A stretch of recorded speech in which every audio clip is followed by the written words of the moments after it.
ఇన్నాళ్ళు ప్రేమంటే బిర్యానీ వండివడమే అనుకున్నాను, కానీ మొట్టమొదటిసారిగా వండించుకొని తినాలనిపిస్తుంది. మళ్ళీ దేని తగులుకున్నావు? ప్లీజ్ నిజం చెప్పు, ఇన్నాళ్ళ మన పరిచయంలో ఎప్పుడైనా ఒక్కసారైనా నాతో దర్గాకి రావాలనిపించలేదా? నాతో కలిసి నమాజ్ చేయాలనిపించలేదా? నువ్వు లేకుండా నేను బతకలేను సమైక్య, బతకలేను.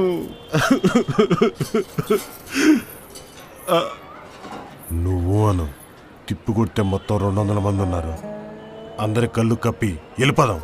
నేను కూడా ఆర్య పోకిరి 200 సార్లు చూశాను. దీంతో కొట్టానంటే నీ టెంకి పగులుద్ది. రేయ్, ఆ ఆయిల్ లైట్ తీసుకో, దానికంటే సూపర్ ఫిగర్ తీసుకొచ్చి నీకు సెట్ చేస్తాను, దాన్ని మర్చిపో.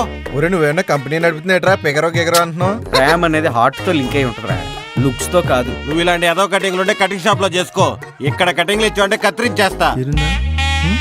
అదేంటి 2 ప్లేట్లు తీసుకుని వచ్చావు? అందరం కలిసి తిందాం. మా ఇంట్లో ఫస్ట్ మా అమ్మ తిన్నాకే మేమందరం తింటాం. ఏ ఇల్లైనా బాగుండాలంటే దానికి కారణం అమ్మే కదా మాయా. పొద్దున్న లేచిన దగ్గర నుండి రాత్రి పడుకునేంత వరకు కష్టం అంతా తను పడి ఆనందం మనలో చూసుకుంటుంది. ఒక్కరోజు తను చేసే పనికి సెలవు పడినా అంతే సంగతి. ఆ రోజు రోజులా ఉండదు. అమ్మ బాగుంటేనే ఇల్లు బాగుంటుంది. అందుకే మా అమ్మే ఫస్ట్, తర్వాతే మేమంతా.